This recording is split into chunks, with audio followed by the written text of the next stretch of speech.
Hi, everyone. Welcome to our webinar on mastering jobs to be done.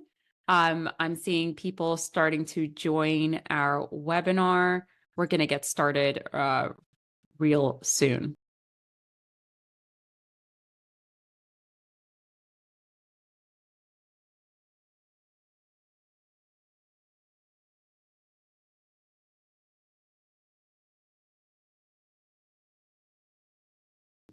Okay. Tom, you want to go to the next slide? All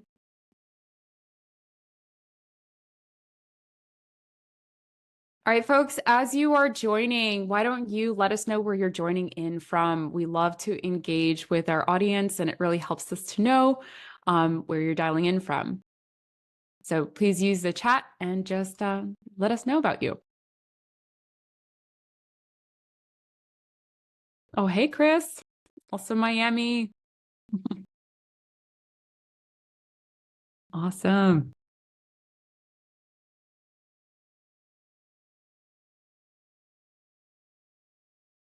Wow. It is looking like your passport right now. I think we have so many people joining us from all over the world. I love to see it. Absolutely. It just goes to show you that jobs to be done is very much a universal skill. Wow. Awesome. Yeah, we Glad got to Canada, see. Dubai, we got UK.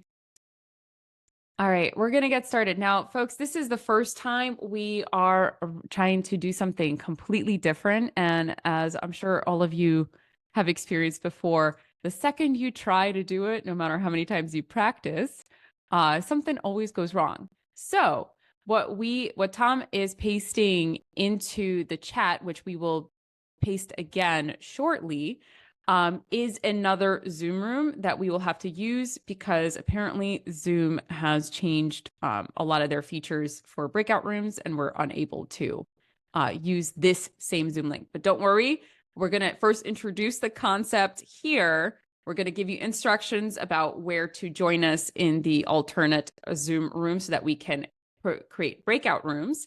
And then we're going to do a really fun exercise actually practicing jobs to be done. So expect us to first spend the first about 10 minutes in this Zoom room because we want to make sure we gather everybody that has the link to this webinar because that's the way Zoom works. And then we're going to just transition. We may lose some of you, I know, but I hope the instructions will be super simple to follow. And we're just going to hop into another Zoom meeting to do the breakout room section. Awesome. All right, Tom, let's get started. All right. Excellent. All right. I'll let you do your slides and then we'll get into the content. Well, welcome everyone. It's awesome to see, like I said at the beginning, so many international folks joining us today. I also saw somebody from Miami. Hello. I'm also calling in. My name is Rina, Alexin. I'm the CEO of Productside, calling in from Miami, and I'm joined now by Tom Evans. Tom, why don't you introduce yourself for a bit? Yeah, Tom Evans, trainer and consultant with Productside. I've been a member of Productside for just over 14 years. And one of my favorite topics, as Rina already knows, is jobs to be done. So I'm excited to lead you through this mini workshop today. And it was, Tom, about 6 years ago where you actually pointed out we weren't yet really teaching jobs to be done back then. And so it's not a new concept. We know that it's not a new concept, but it is one of those concepts that really shifts your perspective. And I also think that at the core, it's simple to understand. And usually it's these simple to understand, like when you hear about it, you're like, oh, I get it. I think I understand it. Those can also be really tricky to apply. And so today, what we will be doing, we conducted a similar webinar on April 30th, just a month ago, where we actually went over jobs to be done. And today our goal is to get us actually working in a live session together and practicing jobs to be done theory. Now, as I mentioned at the beginning, what we will have to do, just because no matter how much we're trying to play around with Zoom settings, they're just not playing friendly with us right now. We will go over the concept We will introduce it again to make sure all participants are, have joined this webinar. And then we will have to make a switch to another Zoom room so that we can facilitate the breakout sessions. I am hoping that we don't lose many of you, but we will post on LinkedIn as well the link to the other Zoom room. So we're trying to make things as simple as possible. Next slide, Tom. So for those of you who do not know us, we are Productside. We were formerly known as 280 Group. At the core of who we are an outcome-driven product partner. And our mission is to help product teams build products that people want to buy and use. It's just that simple. Why clients choose us? It's because of our approach and our people. We tailor all of our content to the context for our clients to maximize adoption of new practices. We offer not just training, we offer consulting and advisory services and implementation services to help those practices really stick. And they are all led. And I saw we had somebody who actually experienced Tom's wonderful training. We're backed by invested experts like Tom, who really put all of their experience and their heart and soul into every single engagement. For those of you who are looking for a community, we have one on LinkedIn. I do recommend that if you haven't joined yet, that you use this QR code. I think we're going to also link it in the chat. LinkedIn is just another way for you to stay connected with your peers, share leadership best practices. And I see people posting every day different ideas around product. So it's another great way to start networking on LinkedIn. Feel free to not just join the group, but connect with each other on LinkedIn as well. All right, so this is going to be a little bit different of a webinar, but I do want to encourage, especially because we are going to have to do something completely new and a little bit unexpected. Please ask questions. In terms of watching this webinar later, yes, we will be recording this part of the webinar, but this is a really practical, hands-on webinar. So we will, especially when we move to the new Zoom room, we won't have the recording of the actual exercise available. However, you will be able to watch the beginning, which is going to be recorded. Next. Now, Tom, over to you to kick us off with jobs to be done. All right, excellent. Thank you, Rina, and welcome everybody to the webinar. What we're going to do is kick off with just a real brief summary of the jobs to be done theory, and then we're going to introduce to you a group exercise. And so this is going to be more of a mini workshop where you're going to have a chance with maybe 5 or 7 different participants to apply the concept in a group exercise. And then once we're done with the exercise, we'll do some sharing. And so we'll let you share either comments or raise your hand and, share what you talked about within the exercise room. And then we'll wrap up with some final thoughts in terms of jobs to be done. Some of you may have participated in our LinkedIn poll that we conducted over the last week. And this was the question that we asked is, what jobs to be done challenge are you most eager to tackle in our hands-on workshop? And the one that stood out here clearly is design an empathy interview. And so while, this webinar is not about designing a empathy interview, understanding the jobs to be done is going to be a foundational framework to really being able to conduct great empathy interviews. And so what we'll do is we're going to connect how you can use the jobs concept here as part of the way to guide the way that you design an empathy interview. So stay on board for that, and we'll make sure that we'll leave you that takeaway at the very end. So first of all, excuse me, what is the jobs to be done? I'm going to summarize it this way, is that people don't buy your product because of your product. They buy your product because it helps them achieve an outcome. It helps them accomplish a task that they're trying to do. And most importantly, it helps them do it better than what they have been able to do in the past. And so in reality, why we think it's about our solution, our decisions to buy a particular product can often be solution agnostic. We don't care how we solve the problem or how we improve that outcome. What's important to us is that we are able to go and achieve that outcome. And so I'm going to really tell a brief story here. Some of you, especially those who have been in my class and previous webinars, have probably heard this, but it's about having to iron shirts in hotel rooms and the frustrations that I was feeling in terms of ironing shirts. But through some discussions and conversations that I've had in classes, it all of a sudden occurred to me that I was thinking about the job incorrectly. Because what I was thinking about was the job in terms of, ironing the shirts and the challenges I was facing there. But in reality, if you go and look at the job that I was trying to do, it wasn't iron shirts, it was remove wrinkles from my clothes. And why is that important? Because as soon as you reframe it in terms of the actual job, it now says, you know what, there may be other ways to remove the wrinkles from my clothes than just ironing and using the iron and ironing board in there. Well, we also want to emphasize that there are not just functional jobs that I want to do, but there are social and emotional jobs. And so in this particular case, I had a social or emotional job, which was to look more professional or look professional for my customers. Now, what was I experiencing? I was experiencing some pains as I was trying to do those in terms of it took too long, it was boring, difficult to set up. And then there were some gains. And so these were, things that are not necessarily pains, but they're desired outcomes. They're outcomes that if I can improve upon them will even make me more satisfied, in my life, improving my life in a particular circumstance.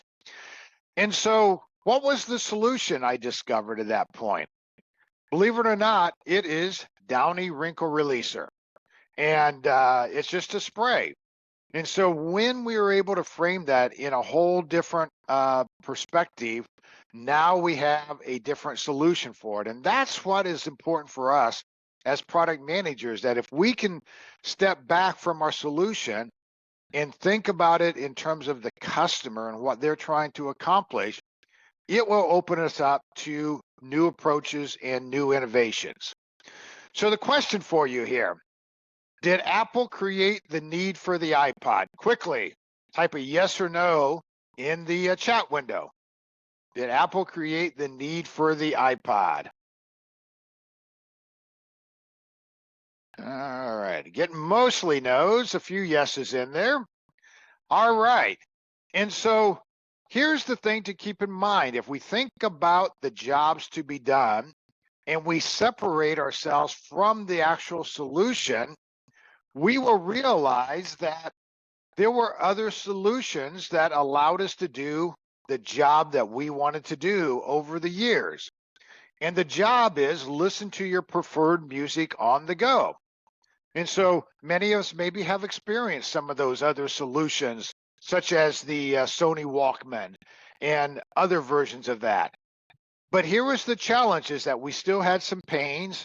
We still had some gains as we were using those. And what the Apple iPod did, it resolved those challenges that we were facing. It helped us achieve some greater gains that we hadn't been able to get before.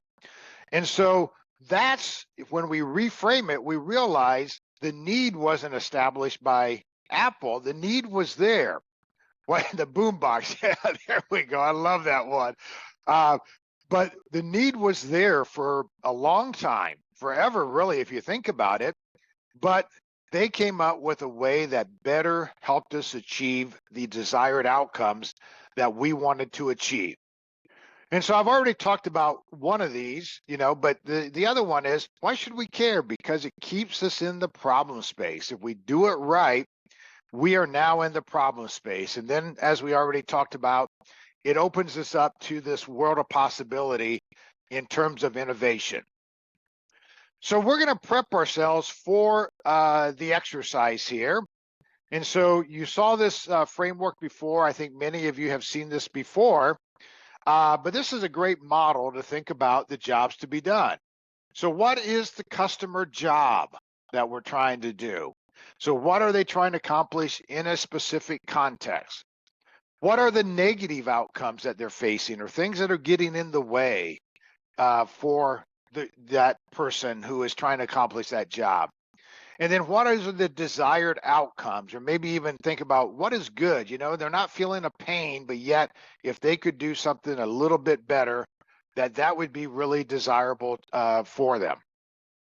So I'm gonna again introduce this activity first, and then we'll do our switch that we need to do.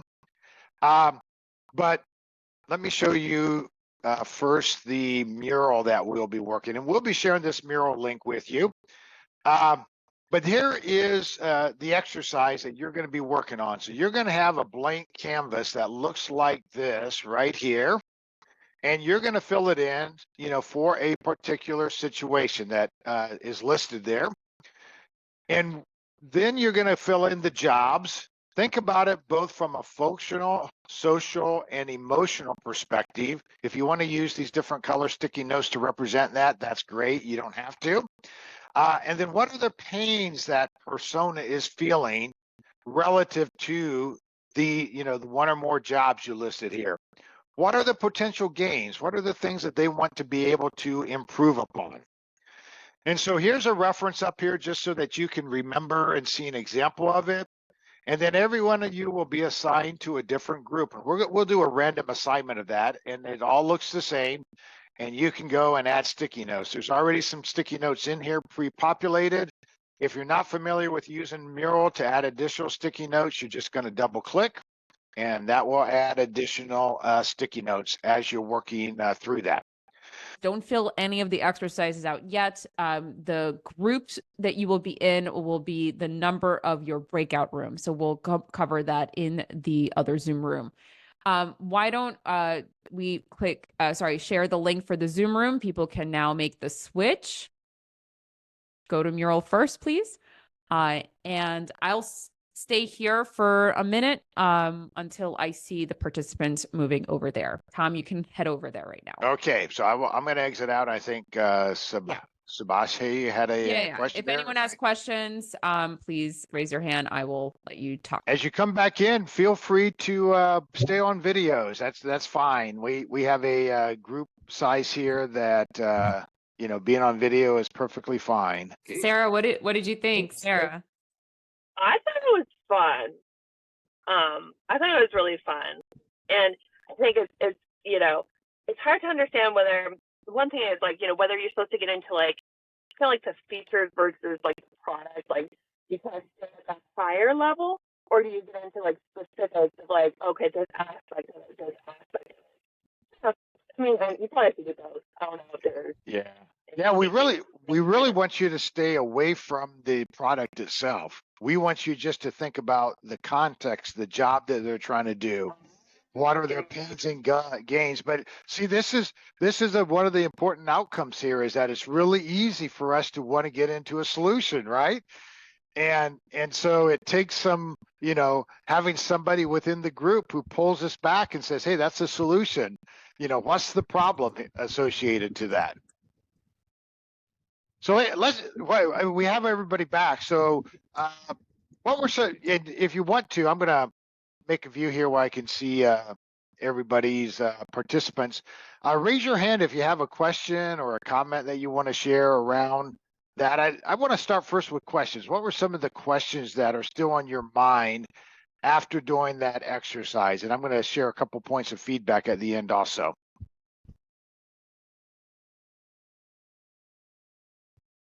Who has a question?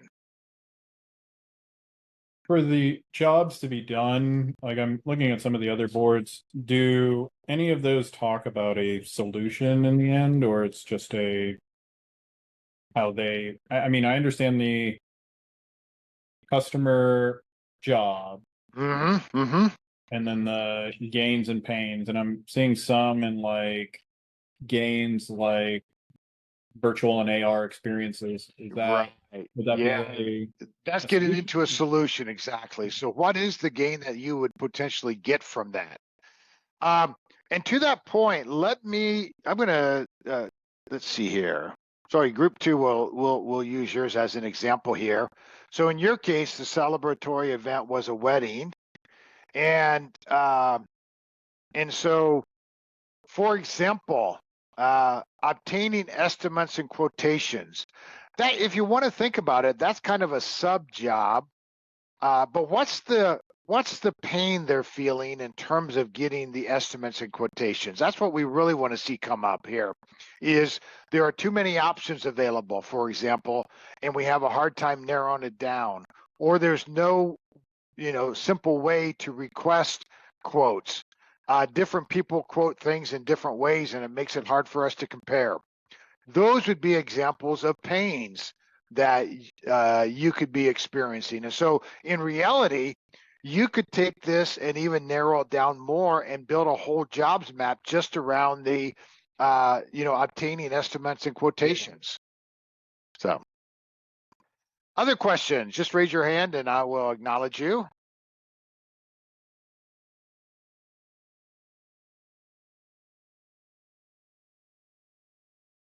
Anybody?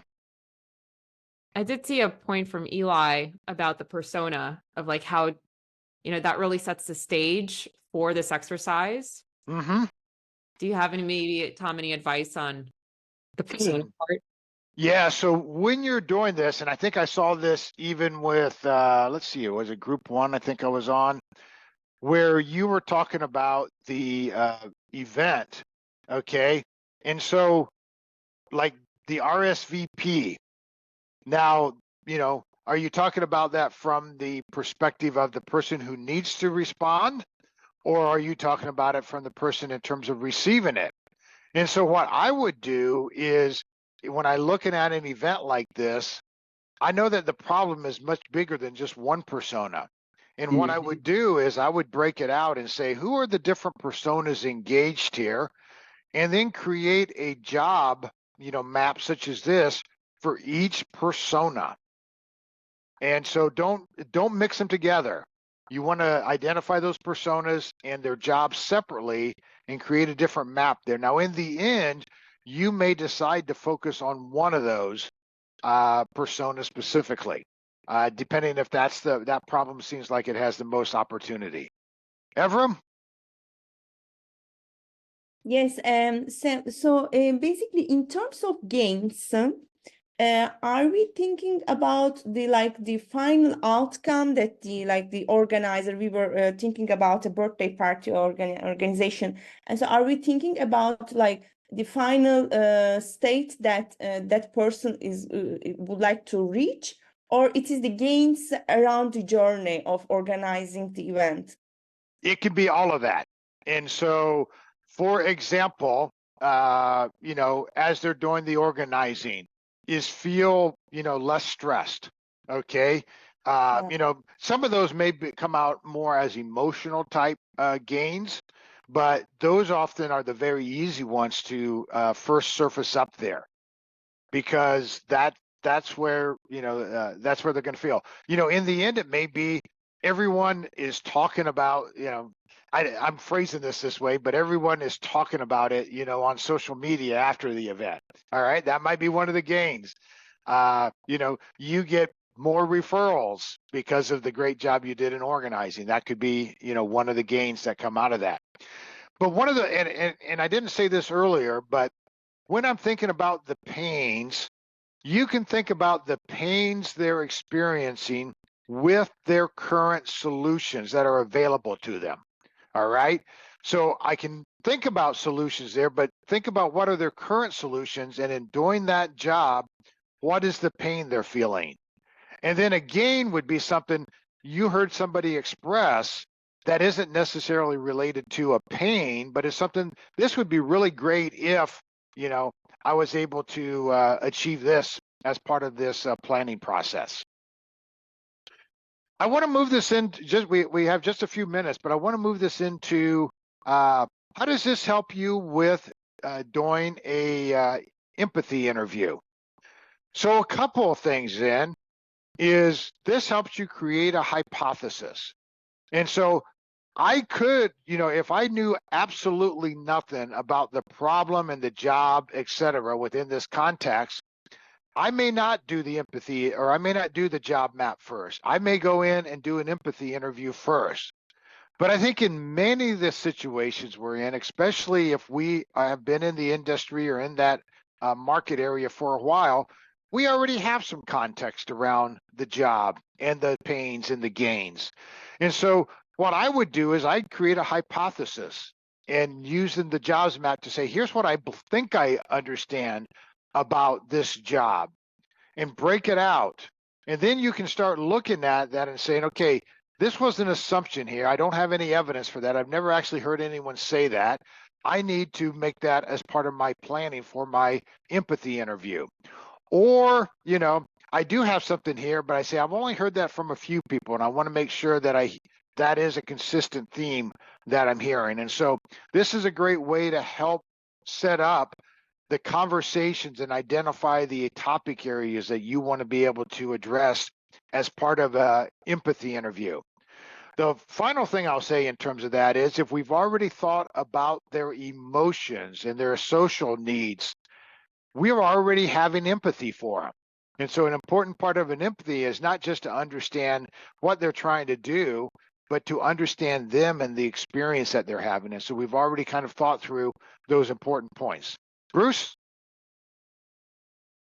Tom, my team is good tools and we have a lot of gains and pains over there.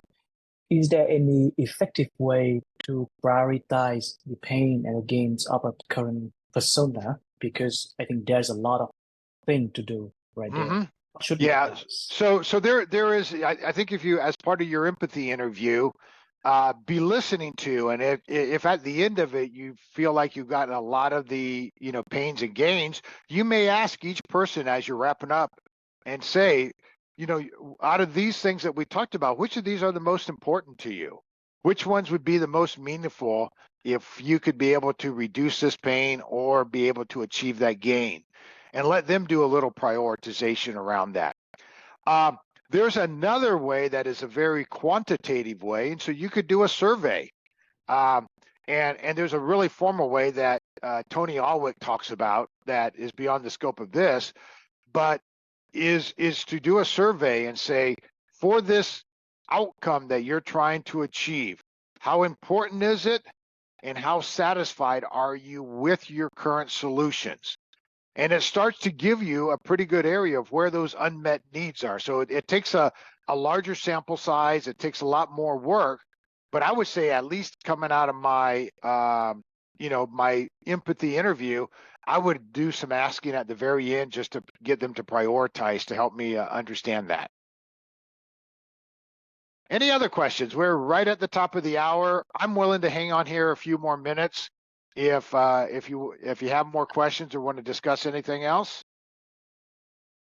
Tom, I did want to share a special code for everybody here. If you want to enter, you could enter to win a free copy of our playbook, Jobs to be Done. We have a template for Jobs to be Done as part of the playbook, and they're all the 22 templates that are in there. So if you want to enter to win, here's a QR code for you. Otherwise, Tom and I were happy to hang out for a little bit. This was, by the way, a complete experiment for us. We caught a snag, as is typical. I would love to hear from you on LinkedIn or through email what you thought of this format. And we're gonna think about doing more of these more interactive kind of webinars in the future. And I'll just put up the last slide. We do have upcoming public classes, great. So check out our website or click on that QR code also. And there's a discount code there available. So, all right, I'll hang here a few more minutes if anyone has any additional questions. Thank you. All right, thank you, Eli.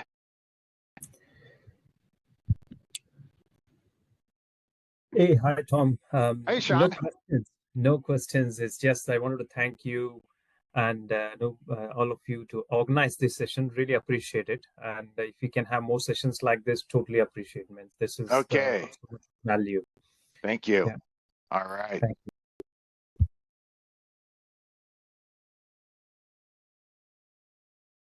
All right. Anyone else? Any other questions here before we end the session?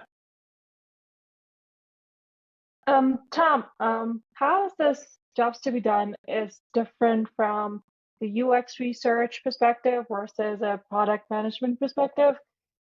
So Are go ahead, finish your question.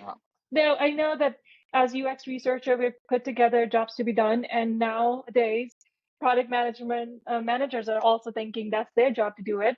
So, what are the similarities or differences are there, or are they going to be same? Right? I know Yeah, that it should be a collaborative effort in any case, but I would like your take on it. it is. So if I think about the product manager, and I'm not saying the UX designer doesn't think this way too, and I love when they do, but the product manager should be thinking about the jobs to be done and the pains to gain in terms of the customer need, in terms of what they're trying to accomplish without considering the context of your product. Now, I would imagine from a UX perspective, you might focus on it more in terms of the context of the product and what are they experiencing as they're using your product that can create pains or where there may be opportunities for gains. And they're definitely, you know, if I were to talk about jobs to be done, there's actually a hierarchy there. You know, taking the wrinkles out of shirts is a much higher level perspective on it. But let's be real here. If I'm a company making ironing products, I'm not going to go and try to create a, spray. I'm probably not going to do that unless my company has the resources. I'm going to bring it down and say, okay, the job is ironing. What are their challenges and pains and gains they're experiencing right now within the context of their current solutions? And so it's a little bit more on the solution side. And so I don't want to say UX doesn't think about the pain overall, but I would say that I think the difference here is just kind of the focus area of, is I'm really focused on big problems or am I focused on more of the problems associated to a solution? Yeah, I think that makes sense. Yeah, thank you for Okay. explaining that to me. Do you want to just quickly go back one slide? So I think everyone wanted to take a look Yep. at the playbook. There we go. Yeah, there we go. There we go. You got it. All right. Well, this definitely was a lot of fun for me. I enjoyed going through the breakout rooms, Tom. So thank you so much for including me in this experiment. And it just felt like there were so many different people, so many different perspectives, but everybody knew how to hone in on a celebratory event. And that was just in general a really fun exercise to do. And some did struggle. So there were some that were focusing more on the solution side and needed to, take a step back. But that's what we wanted them to experience. We wanted them to experience that struggle. Exactly. Well, thanks everyone for joining us. And again, thank you, Tom, for doing a great session. We'll see you again next time. I think we have a webinar coming up next week. I'll be hosting it with Christine. I think it's on Wednesday, the June 5th. What we're going to be talking about is how to thrive in your first 90 days as a product leader. So feel free to join us there. Information, you can find it on our LinkedIn and on our website as well. To follow Tom, you can definitely look him up on LinkedIn, Tom Evans at Productside. Yeah, if you just look at that, I'm the only Tom Evans at Productside that shows up. So, all right. Thanks, everyone. Thank you.